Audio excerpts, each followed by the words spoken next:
L'Avellana de Reus comptarà amb un nou element de promoció internacional, i és que la Junta del Consell Internacional de Fruits Secs ha escollit la capital del Baix Camp per construir-hi la seva seu social.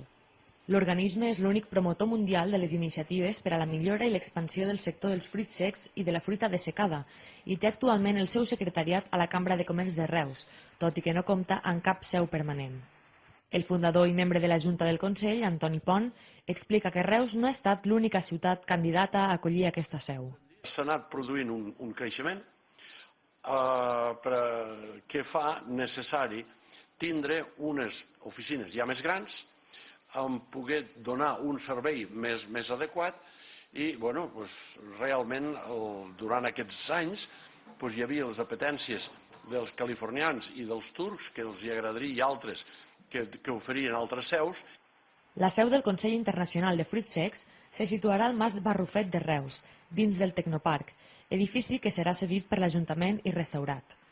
Amb aquest projecte, el Consell reforçarà la seva col·laboració amb la Universitat Rovira i Virgili en l'elaboració d'estudis sobre les propietats nutricionals i els beneficis dels fruits secs.